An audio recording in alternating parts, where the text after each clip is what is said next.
One thing that I love is martial arts. I love martial arts. There's a certain artistic appearance to that fluid combat that works really well with my brain. I don't have any evidence of that's how it works. I'm just going off of how myself and maybe 6 other people I've met really mess with kung fu movies. I know 0 martial arts whatsoever and have 0 experience in any of the disciplines. I watched Ip Man. There's the martial arts in Elden Ring. Sleeping Dogs is pretty fun. Neo 2. I really like kaiju movies, especially stuff like Pacific Rim with the giant robots punching stuff there. But you can tell from my speech and stuff, I'm not really an expert on any of this. But today, I want to look at perhaps the most slept on martial arts game.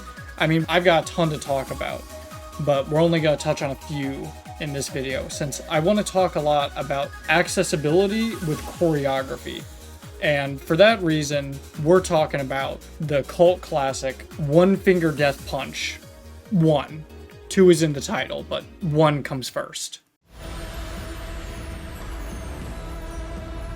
I got into One Finger Death Punch from watching a single video from Markiplier.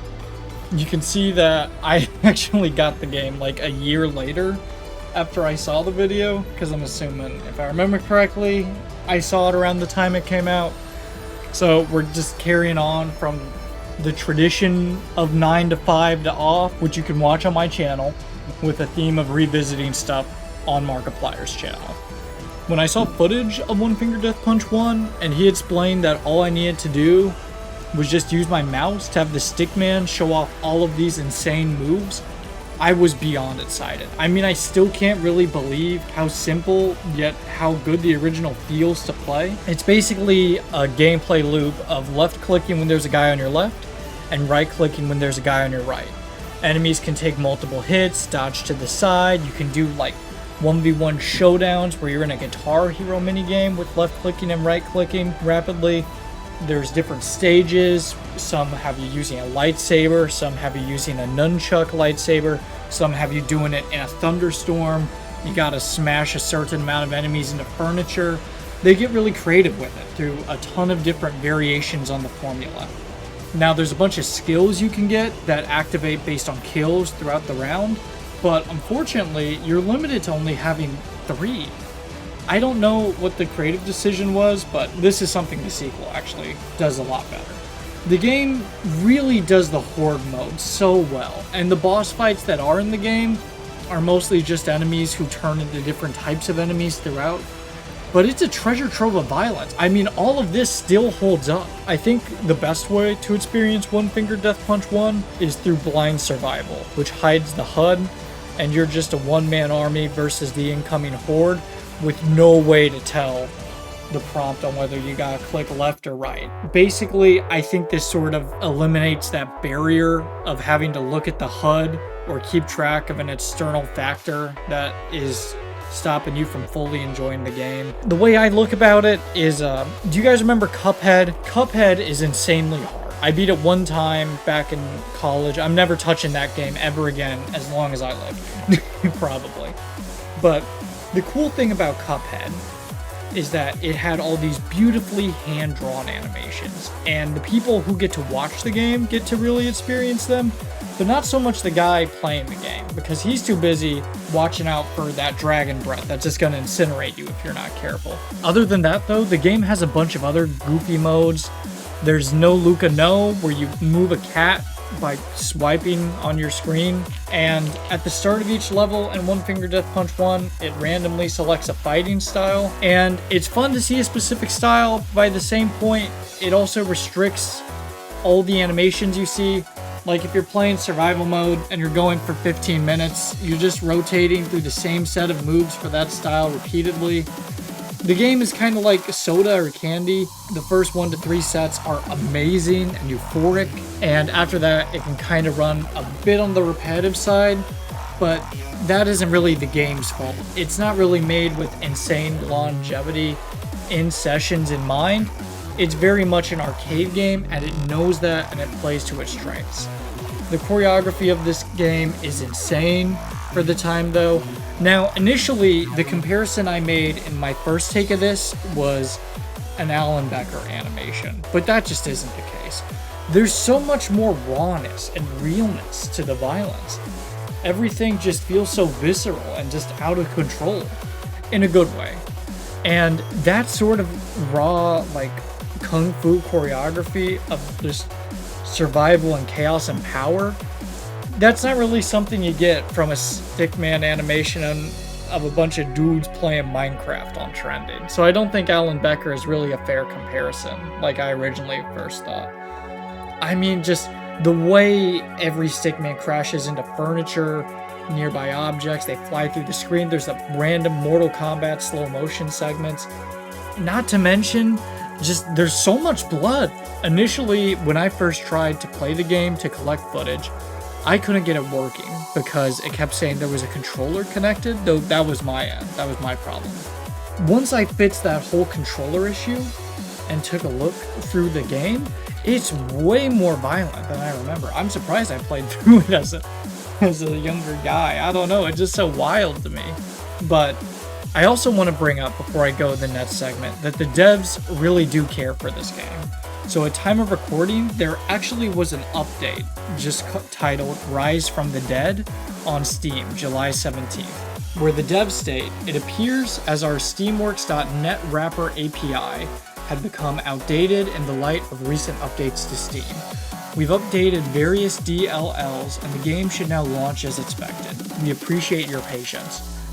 And it says so much about the devs for them to go back to this old game when they have a sequel already, and to go through and just fix it and just have that level of courtesy. Is this standard to expect that the game you buy on Steam works? Absolutely.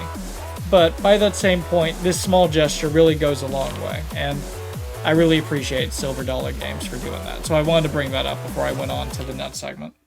Yo, okay, let's talk about the actual animation quality overall. It's so polished, and that's so crazy to me that every frame feels so well crafted.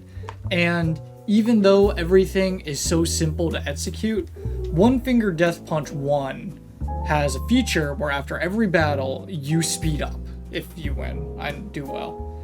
And what's crazy to me is how difficult and how fast that speed just ramps through. I played through maybe like 30 minutes to an hour to recollect some footage for this. I have like 21, 22-ish hours in the game because I have about the same amount of time in One Finger Death Punch 2. And what I can't fathom is just how intense and extreme everything just snowballs into. With that speed constantly ramping up, it is insane to keep up that level of persistence throughout level after level. So while it is easy in execution, you still feel that like satisfaction for actually going through and finishing an entire level without taking any damage. The choreography, even though it's a looping like combat animation based on the style, it's also like good. It's also crisp and clear. I think the audio particularly has really aged well.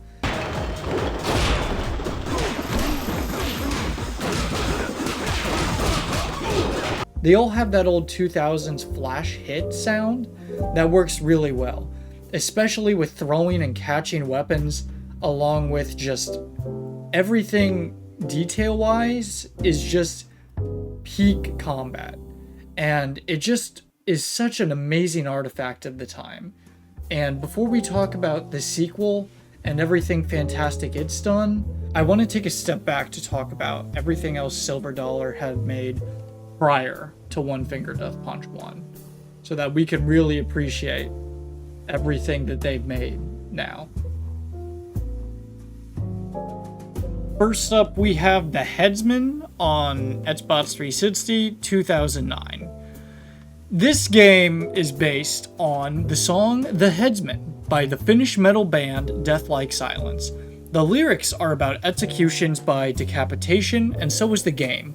While the music video plays in the background, the player presses a button to perform an execution.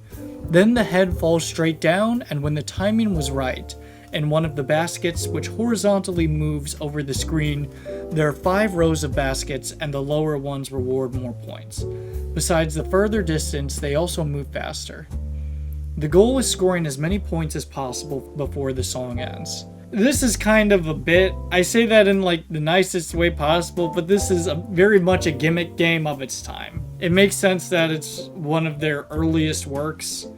Though I will say, the song, The Headsman, is actually quite good.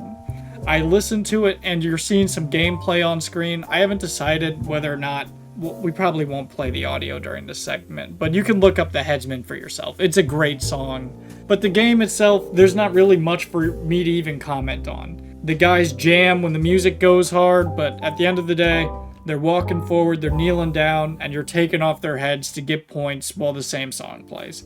Pretty standard stuff that makes sense for 2009. A Killer's Dream is a part horror, part puzzle game in which the player must experience in-game dreams in order to identify a murderer. During the dream scenes, the player will observe places that are relevant to a murder, and it is important to observe what is going on and look for letters scattered throughout the dream, which will allow the player to determine who the murderer is. Now, I'm actually going to defend this game.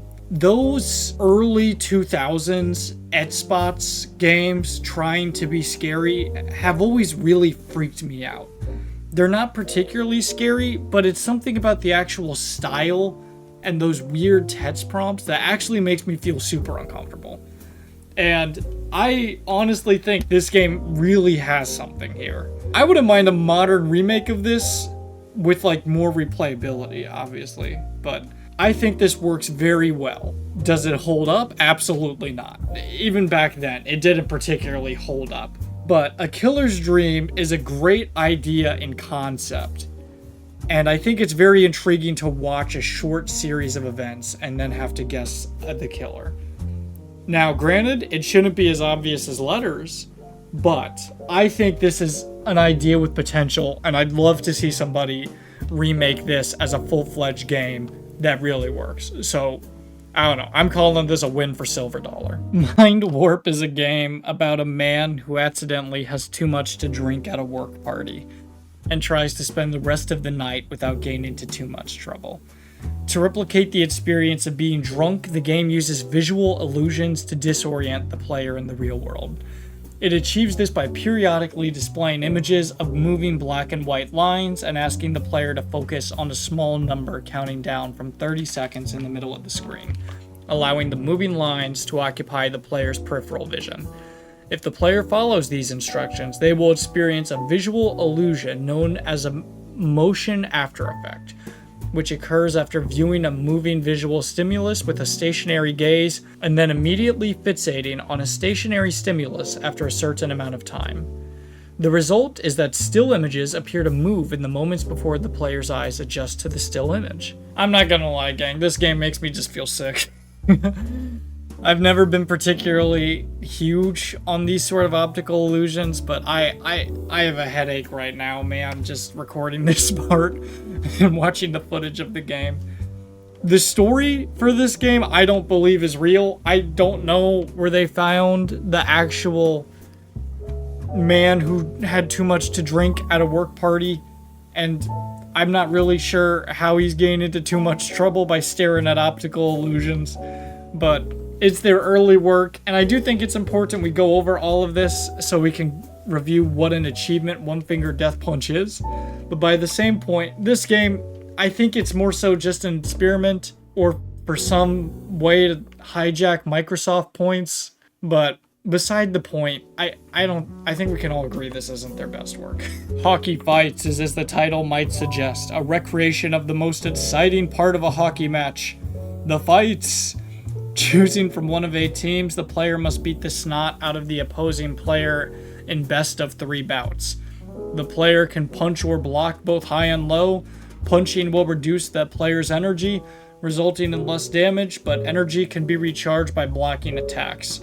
If 3 punches in succession connect, a jersey attack will be launched where one player pulls the other's jersey over his face and punches him mercilessly, while the other player must mash buttons to break free. The player earns victory points for winning fights, which can be spent on ability upgrades for the various teams. So technically, they were already making combat games. I mean, or maybe that you could call this street karate, maybe, as a precursor to One Finger Death Punch. You can tell from the footage, I think this game is funny. I kind of consider hockey a dangerous sport because my thing is, you put on those ice skates, man, somebody falls in the rink, you run over their neck, dude, they're just decapitated. It's one of the worst ways to go out. But Hockey Fights is another experimental Rock'em Sock'em Robots game. I know that most of these games are just kind of filler for the Microsoft Store at the time, but I do think there's something here. I think this game kinda works for the hilarity of it. If it was like a bit more fleshed out, other than punch, punch, punch, punch, block, punch, jersey, maybe this could be something. I mean, maybe this could have been the One Finger Death Punch. It could have been One Finger Hockey Punch, with how the progression could have gone if this game was the one that blew up. But alas, we're currently in a slightly better timeline, I think, with how things panned out. Asylum. Use waves of monsters to overcome the tower defense and escape the asylum. I kind of like this one. You can call me goofy or a dummy, but I like the idea of a reverse tower defense game. It's sort of like in Plants vs. Zombies, when you send the zombies across the lawn to get the brains. It's literally the exact same thing, just without the polish or style or nuance that made that so entertaining. But I could still see this working. I can see this being okay back then, and I could see myself as a kid having a lot of fun with this game. So yeah, this one gets a pass too. I mean, even from the start, you could tell they were creative guys with what they were doing. So Many Girls, So Little Time is a time management simulation that tasks the player with successfully dating as many women at the same time as possible. To keep the ladies happy and continue dating them, the player must talk to them, listen to their problems, arrange dates, and keep them from finding out about each other. When the player gets to meet a new girl, she will ask him on a date and provide a time and a day they want the date to take place. You must then decide on the details of the date itself. This includes how long you will be with them, how much you will pay, and what you will talk about. There are multiple options for the player to choose from, which consist of 2 answers that will produce either one of 2 possible neutral responses, 1 positive response or 1 negative response. The game starts with only a couple girls, but as the game progresses, the player will have more ladies to split the time between. Now this actually has lore to it, because from what I can tell from the actual gameplay I found, there's a genie here, so it's sort of like a genie's wish. You're irresistible to women, but if you mess up once, you lose them all. And it's kind of like a precursor to well, actually, I guess I haven't played any Persona prior to 4 yet, so I can't really go into detail as to whether or not this did something before Persona did in reference to the dating system. But it is a real-life dating system in a game, so I think this works. It's a game, it has depth. I'm not really sure what the appeal is overall, considering it's not really a dirty game or anything like that. It's just sort of a puzzle game about pleasing women that you continuously bring into your life. But I don't know, I could see this being fun for maybe like an hour or two, seeing like what score you can get. This one's fine. This one is absolutely fine. Game 35, The Experiment. At first glance, Game 35 would seem to be another of the simple jump-only platform games like Cannonbolt or The Impossible Game, with the addition of control over forward motion. However, it quickly becomes apparent that this is a game about trust. Trust that nothing is as expected. Spikes fall, platforms appear from nowhere, and in general, the way to success is often the most reckless. But what about when that trust becomes the expectation? Well, everyone makes mistakes. This game is surprisingly well made. I'm not saying in terms of gameplay, though it is. I'm saying in terms of story and message. I think this is a lovely short game about trust that goes out of its way to examine the conditioning we go through in our relationships and how they're explored. For this reason, I do believe Game 35, The Experiment, is actually very well made and a very deep look, which is something you wouldn't really expect from the 2 Canadian guys. I say the 2 Canadian guys because I saw a pro tip in One Finger Death Punch that said that's true. But you wouldn't expect something like this from the same team who made that. And I think this is a lovely way to see the nuance and intelligent side that they can present here. Office Affairs is about the life of a lonely office worker named John who works in a dead-end job and spends most of his shift either slacking off or surfing dating sites, hoping to meet a woman who will bring some fun back into his life. Eventually, he decides to hand control of his life over to another person, the player, whose first action is to cause John to imagine jumping off a building. As John falls, he dictates his life to the player, while flashes of his memories scroll through the background behind him. The game takes place concurrently in John's imagination and his life. In John's imagination, the player must move him left and right as he falls in order to prevent him from colliding with office equipment such as desks and chairs, as doing so will reduce his health. However, at certain points, John will also imagine beautiful women falling alongside him, who will restore lost health points when touched. This part of the game takes place while John navigates the real world. When the time comes for John to make a choice, the player is given two options to choose from, which will determine how the rest of his day goes. The aim of the game is to save John's life by making decisions that will lead to a happy ending. This game is surprisingly intense. It's very introspective.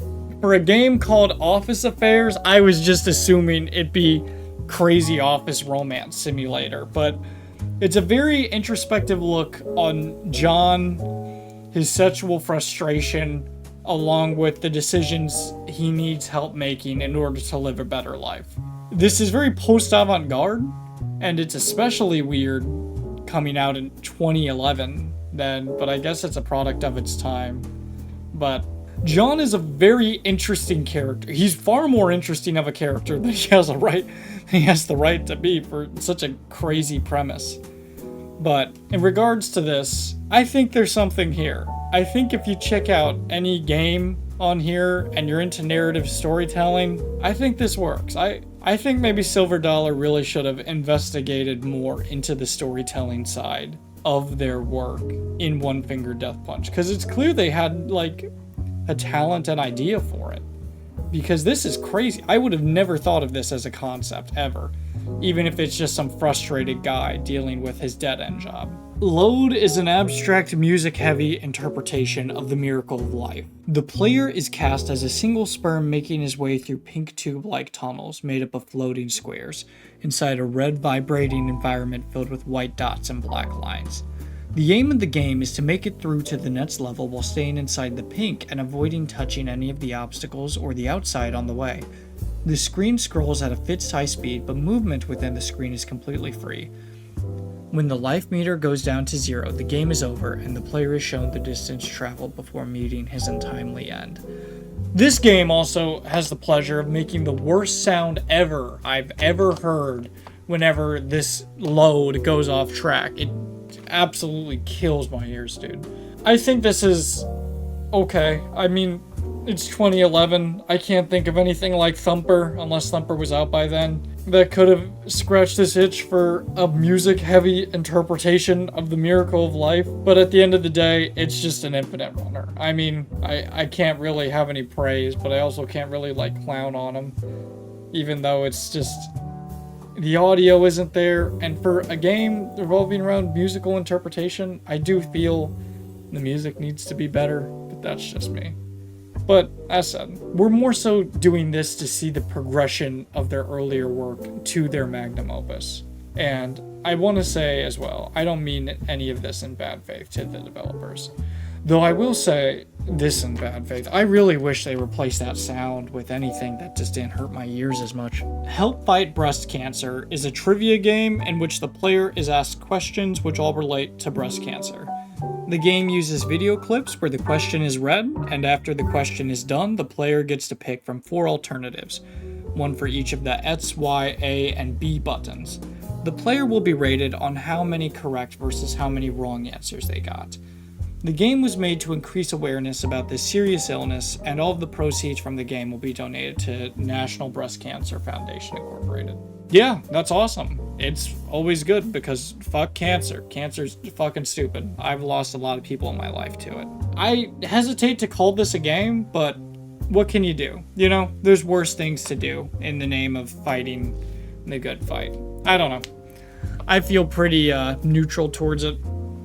Anything that is against cancer, I'm for. And I hope they had fun with this. I'm not really sure. And I'm not really sure who the person in the video is either. But by the same point, if at least a couple people bought the thing because they wanted to fight breast cancer, I'd say it's worth it because they donated and they got a quiz out of it. So, I don't know. As long as somebody's satisfied with it and somebody got a donation to help, I'm all good. In Why Did I Buy This?, the player is confronted with a telemarketer who tries to sell this game. Every time an answer is required, the player has 3 choices available: buying the game, and usually a normal or rude answer. The choices, besides buying, mostly don't influence how the conversation flows. During the course of the game, the player will also speak with other persons like the telemarketer's manager or the game creator himself. The whole game is meant to be experienced in trial mode. Purchasing it only adds a screensaver application. So it means you lose. You lose if you buy the game, man. That's the problem. No Luca No is a reaction test game where the player has to push away the cat Luca from a bowl of breakfast cereal on the table. This is done by holding the right analog stick as soon as the cat is visible on screen. The faster the player is, the higher the score will be. I mean, you know this game. This game is such a huge meme. I remember in high school with booting this up on some dude's 360 and everybody having a good laugh at it. This game is the definitive goofball silver dollar games game. It's so good that they made this a mode in One Finger Death Punch for you to do while you play One Finger Death Punch. I don't have any words. What, you want me to tell Luca no? You want me to tell him he can't have any of that cereal? I don't care if he has any. It doesn't change my day. The scoreboard probably doesn't even exist anymore. It's a funny game, but they knew what they were doing. They knew what they were doing with this game. In Virtual Money Plants, the goal is to grow a money plant to its fullest potential. Takes 2 months of real time. The player needs to water the plant all 72 hours or it stops growing.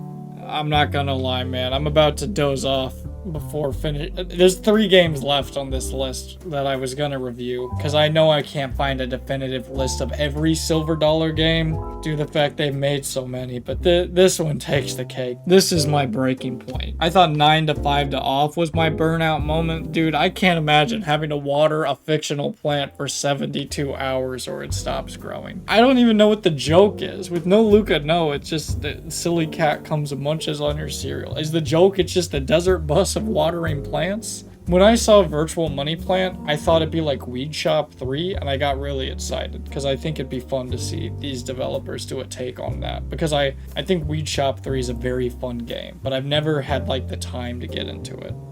So I think I might just do a stream of Weed Shop 3, similar to what Charlie or Penguin Zero, I'm not really sure what he goes by, but similar to that, where I do a big Weed Shop stream of raising up from nothing to like peak Weed Shop. But that's beside the point. Point is, this game is null and it does not deserve me talking about it. Next game. Jump Hero is an auto-run platformer. The hero automatically moves forward, the speed changes with the pace of the background song, and the player presses a button to jump. The longer the button is pressed, the higher the resulting jump is. Additionally, the character can also double jump, glide in the air, prolonging the time until the ground is reached, and dive, the opposite. The basic goal is to survive as long as possible to earn a place on the high score list. There are 2 main ways to lose a life: falling down a hole or running into one of the various hazardous objects, e.g. mines or a ceiling, which are marked red. The platforms are not solid on the sides, which means a return is still possible when running off a ledge. On the way, there are several extras to collect, e.g. extra lives, stars, 4 equal alive, or points, which give an instant speed boost. Besides playing the levels based on the 7 songs, optionally with only 3 or 1 available lives, there is also a free run mode where the songs and difficulty can be customized. Jump Hero seems fine. I think it's another idea they had. We're making a rhythm-based game, but the thing that the Silver Dollar rhythm-based games are missing is the music. I think taking the One Finger Death Punch formula and mixing that with music would really be a banger. I hope they do that one day, since this just seems like more experimental stuff on music. I mean, like, I guess the most recent music experimental thing I can think of was Load, but that wasn't really like a genuine, like, Load was not the genuine attempt here. I think I consider Jump Hero much more of a genuine attempt on it due to the fact it changes so much of the pacing and the background changes. It's just so much more dynamic. But the point is that a lot of their experience with music and just sort of exploration can also be seen in the influence it has had the One Finger Death Punch soundtracks. And I think here they really excel. And by excel, I mean the idea does. I'm not saying these are particularly great, but I think they're pretty good ideas, you know, comparatively. Katie wants to have a baby, but is not allowed to have sex. Fortunately, there's vitro fertilization. She spends some time with each potential father, and the player's task is finding out who she chose. The gameplay is simple. The player is presented with a large number of photos, and Katie gives 5 hints about the father, e.g. his hair or skin color. Based on the information, one photo needs to be chosen, and the game shows the choice is correct. The player can also cross out photos which don't fit. I didn't expect Who's the Daddy to be the game about vitro fertilization education. The gameplay kind of speaks for itself. Katie tells you some facts about the dad. There's a bunch of stock images. You cross them out, you pick them. But this is the only game here that, just like One Finger Death Punch, got a sequel. Who's the Daddy 2 is mostly identical to its predecessor. Lisa has a rich father and loses her inheritance if she has sex before marriage. Unfortunately, she wants to have a baby, but has no interest to marry. Vitro fertilization comes to the rescue, and the player needs to find out who the father is. The gameplay is simple. The player is presented with a large number of photos, and Lisa gives 5 hints about the father, e.g. his hair or skin color. Based on the information, one photo needs to be chosen, and the game shows if the choice is correct. The player can also cross out photos which don't fit. Now, believe it or not, and I mean it, believe it or not, One Finger Death Punch was the game that came out next, or at least according to Moby Games. And I know this isn't a completely accurate snapshot, but they went from Who's the Daddy 2 to One Finger Death Punch. And if that isn't the greatest gaming progression since Chipper and Sons to Five Nights with Freddy's, I don't know what is. I'm gonna continue recording tomorrow. Okay, I'm feeling a little better now that I took a day. Well, I didn't really rest, but I'm more rested now than I was when going through all of those games towards the end. So it's so insane to me that Silver Dollar Games got their career start through so many weird experimental projects, some of which I think are really cool and interesting and have a lot of good ideas going for them, and I think others are just junk. just literal junk, but that's okay. I mean, everybody needs their footing. So in reference to this and what we can glean from One Finger Death Punch's actual development, it's more so about just seeing that natural progression of the hero's journey almost. As you go through One Finger Death Punch 1 and 2, you go through a series of levels progressing with the goal of just improving your skills and beating the game. In everything they've made, there's not a ton of progression, or at least in so many of these different games that they've posted, that progression is just sort of missing. And what's crazy is that whole segment isn't even every game they've made, I'm sure. From some of the old Xbox Live indie footage, I haven't been able to find every game mentioned there, and I mostly just went with that archived site because it was just so much more convenient to have at least quite a few of the staples labeled all in a row. But what's interesting about this is how they've sort of replicated their own journey through all of these crazy game ideas to One Finger Death Punch. And they've made games besides One Finger Death Punch. Moving on, I'm just not really touching on them there, since there's not really much reason. But they made stuff like, I want to say, Space Choice Data Analyzer, Blade Flash Death, or maybe it's Flash Death Blade, I can't remember. But they're still making games, and a lot of the ones they've made since One Finger Death Punch are also free. So I recommend checking them out if you want to support the devs, give them some feedback or what you enjoy about their newer stuff. I think they've learned a lot, and I like how everything they've made since One Finger Death Punch definitely has more polish and clarity than why did I buy this? But other than that, there's nothing too much for me to really critique here.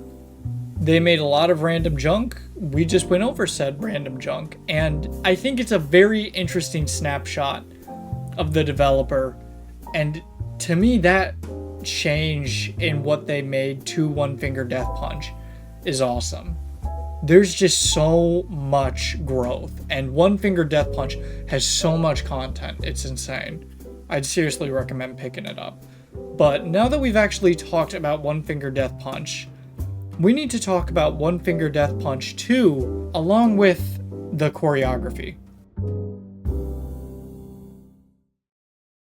One Finger Death Punch 2 takes all of the choreography I talked about in One Finger Death Punch 1 along with the gameplay and kicks it to 11. So, if you remember when I mentioned you had to let the game randomly pick your fighting style and you're stuck with that certain set of moves, One Finger Death Punch 2 grants you all fighting styles mixed into one, where you're just an apocalyptic hurricane. You remember the 3 skill limit from One Finger Death Punch 1? Every skill is equipped, so your screen is constantly overwhelmed with all of these crazy animations, moves, along with the little figures in the back that play whenever you pull off a skill. It's very satisfying. There's more weapons, there's more content in terms of modes and everything, though there's less achievements, but realistically, I think you can pick up either game and still be playing it for hours on end.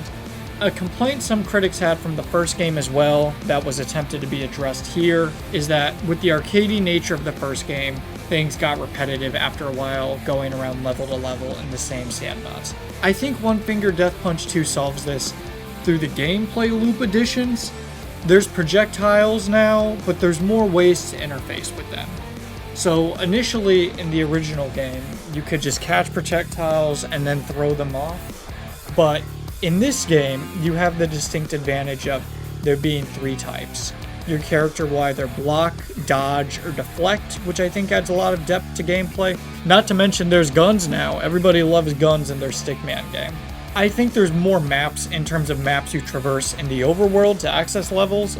Backgrounds, I'm not 100% sure. I don't know the exact amount.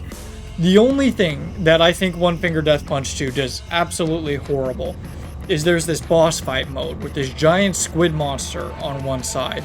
It's one of my least favorite modes I've ever played in a video game, so God have mercy on you if you ever decide to try out that specific mode. If you're good at the game, you can unlock cheat codes for some cool levels as well, or if you're like me, you can look at them up using a tool on the internet.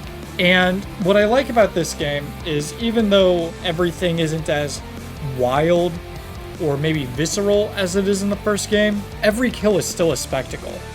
It's an improvement on the original game, I feel, gameplay-wise as well, though I know that's subjective due to the fact the arcadey nature may serve others better, along with there's a definite quickness to the first game that I don't think is present in the sequel. Now, combat here, I think it's fluid. Some people have called it stilted, though I disagree. I think this is helped by the fact there's more animations from what I can see, especially with combining all of the styles. But, as said, I genuinely think there's enough content in both games for hours and hours of entertainment. Anyway, in reference to One Finger Death Punch's 2 lack of initial popularity, for one, there's not nearly as many YouTube videos on it, from what I can see. I'm only going off of the initial popularity from the Steam reviews and the amount of content I can find on the game. Now, for reference, both Markiplier and Jacksepticeye played the original One Finger Death Punch. I'm not going to say it was the Five Nights with Freddy's effect, where a game's popularity skyrockets based upon Let's Players. Though, in all fairness, most of the fun for One Finger Death Punch is watching the animations. This isn't a critique of the game, it's just more so to the very nature of it. I'm not going to say that the channel's quite literally brought millions of views to the game, even though, like, having a million people watch the video doesn't change anything. But I just can't find that sort of, like, traffic for the sequel. It's possible there's a larger advertising campaign, and I'm just a niche internet nerd who's too busy making videos and doing goofy stuff to find it. But the only reason I even discovered the game is because I wanted to revisit the original a while back and saw that Silver Dollar had made a sequel. So, despite the improvements present in all of the mechanics in the sequel, there was just never a push to put it in the hands of the masses, which is kind of sad when you think about it. I mean, it's a dopamine chamber with every level. No matter with you doing crazy combat stuff or just improving your own skills. I get this feeling a lot of the time, especially whenever a new fighting game comes out. It's that like primal desire for mastery to see combat at its highest form. I mean, this is why people go to Combat Breaker or like even play online modes in fighting games. Holy fuck, dude. Yes, I want to be able to do the cool combos in Tekken 8.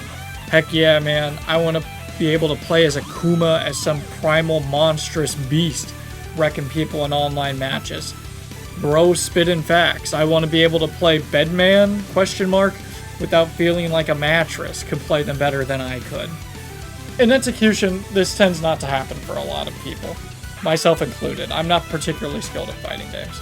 But One Finger Death Punch 2's choreography lends itself to a power fantasy. A power fantasy of being able to bear witness to gratuitous amounts of violence through honed technique with a barrier to entry anybody can pass. One Finger Death Punch revolutionized some of the ways I think about choreography in games, and for that, I'm really forever thankful.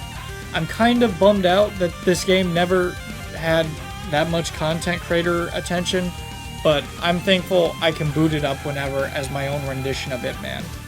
Though, before I go on, I kind of want to talk more about the actual animations and what kind of makes the choreography tick for me. Working on this video has had me think a lot about a specific scene.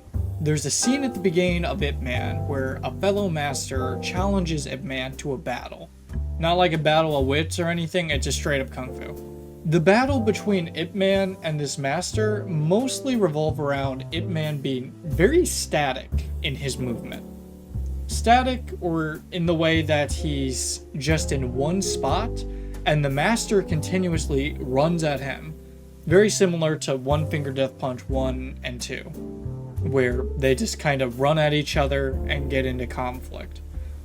I think one of the things that I like most about the combat in this game is the fact we're the static one. They just come to us, and our style is very reactive, as opposed to us being the opposing force. In many games, I'd argue most of them, you're the force that initiates conflict, but here, you're kind of always on the defensive with your movements. You do have opportunities to rush the enemy, but they're just simply not the same, because by having you be on the defensive in One Finger Death Punch, it very much bases the combat around you. You're reacting to their onslaught, and then when given the opportunity and you go all out for that aggression, everything is just so much more intense, because normally you're the one who's sort of turtled reacting to them on the left or right side.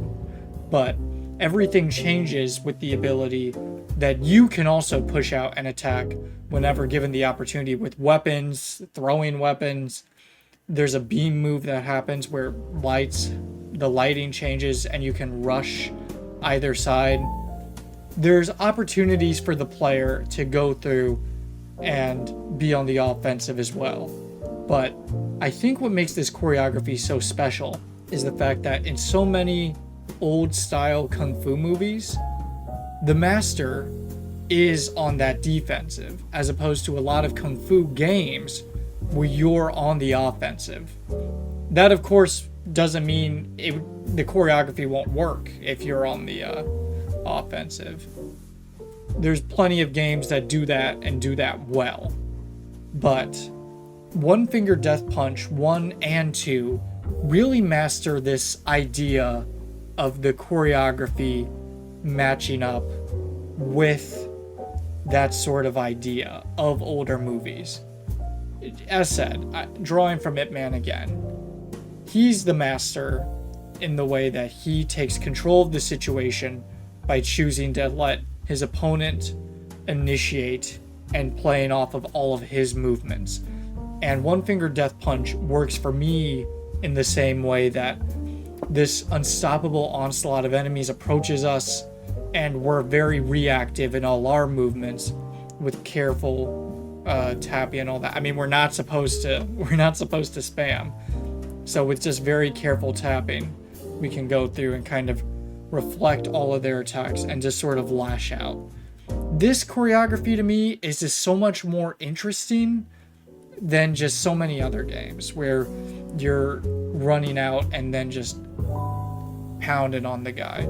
And that's still fun, that's still satisfying, and you do plenty of pounding. If they're all in a line next to each other, you're just gonna shoot right through them, dude. You're just gonna pulverize them back to back to back to back.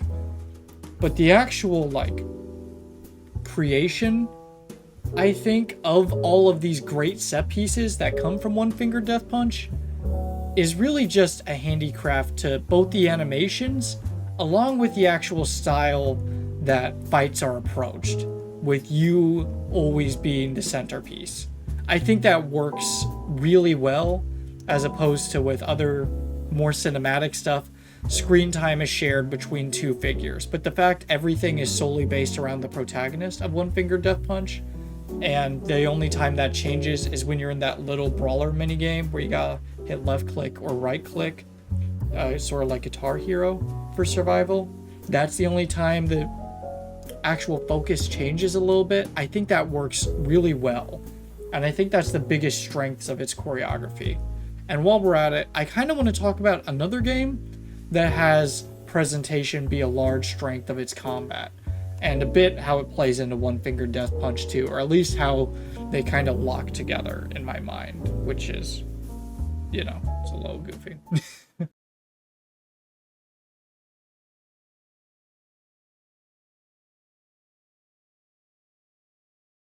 I've talked numerously about Sifu in this video, with Sifu being praised for being Ip Man or a Bruce Lee movie, the game, but better than all of them due to the fact you don't put in the work to learn karate.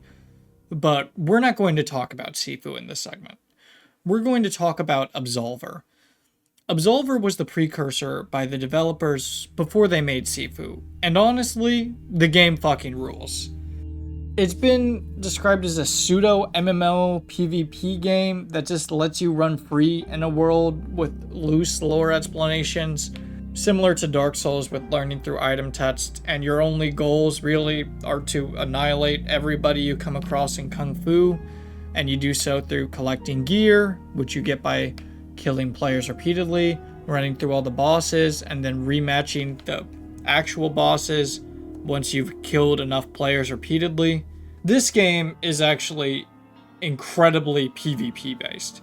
Unlike One Finger Death Punch, the PvE offers very little outside of a few mini bosses for you to run through. Should take you maybe like, I don't know, 6-ish hours at most. And then you basically just grind PvP to replay the actual bosses.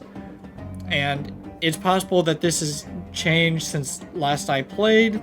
And from what I understand, the game does still have a very small but dedicated community. But the point is, that isn't really the draw here.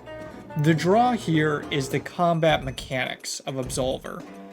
I don't want to go too in-depth into this due to the fact this isn't an Absolver video, but Absolver basically has the player customize all of their moves, every single one of them. You have complete control over your choreography. And this works. I think it's really interesting to give the player full agency of every action they take in combat.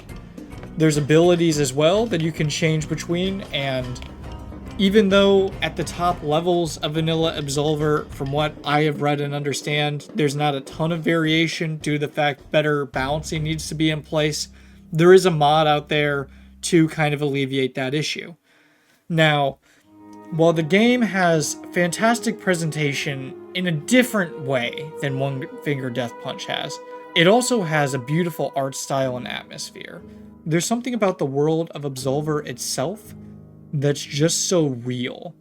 And I think a testament to that is all of the moves. While there's dodges, there's tanking hits, there's parries, there's something so much more to every single move being handpicked by the player. And this is something One Finger Death Punch kind of missed out on. That sort of lack of customization and depth. Because Absolver is a deep game. I like how every move you do is a sick karate move you personally picked or learned through gameplay. But by the same point, this game has a whole lot of depth and nuance to it. It's very difficult to reach that top echelon of play. But the people who've trained themselves to have that sort of mastery is nothing short of impressive. The combat animations are pristine. Hits feel good and they look good. The drip looks good. It feels like you're watching a small piece of Kung Fu history from a world that doesn't exist. And I guess by all technicality, that is what Absolver is. I'm not really sure if there's much to glean from this in relation to One Finger Death Punch. It is kind of crazy how it's another project revolving around Kung Fu with fantastic choreography gameplay that didn't explode, though I think it's just more so with Absolver not really finding its footing, and I'm not really sure how you'd really market that game to an audience. And with One Finger Death Punch 2, I think it's more so a lack of marketing in addition to finding that perfect audience. Though, at the end of the day, One Finger Death Punch is more of an arcade game as a series, and Absolver, it's a collection of game modes focused on PvP, for the most part. Now, before I go on any further, I also want to talk about one of my favorite things about it being how both One Finger Death Punch and Absolver really did master weapons in combat. I love the concept of weapons mixed with Kung Fu, or karate, or whatever the terminology is. I think that works really well in all situations. Sword coming out, yeah, you can bet we're slashing in ways you've never seen before. Grabbing a mace, you got it. Those staffs, dude, pristine in every game. I really love this aspect, and this is something that I really think shines in the choreography of both of these games as well. Is it accurate? I couldn't tell you. I kind of doubt any of them are accurate, like 100% to any of these fighting styles, but I could tell you for sure they're inspired.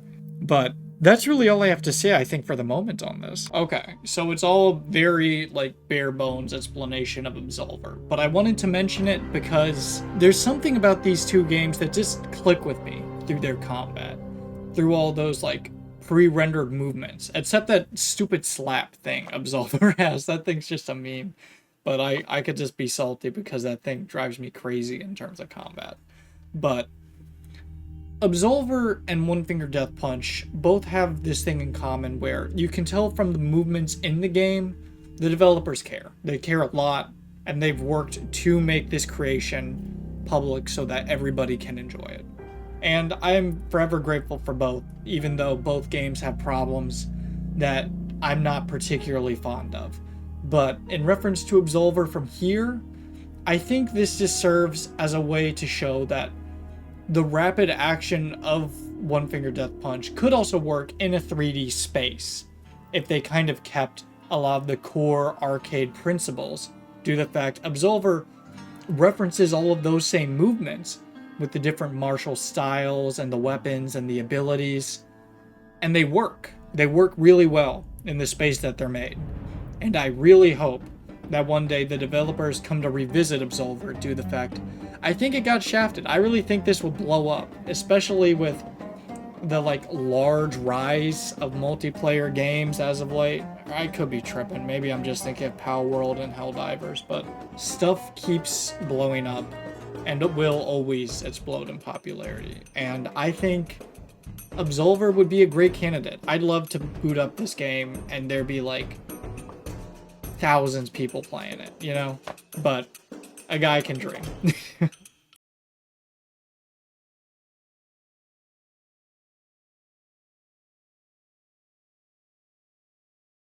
Before we go, we actually have one more thing to talk about.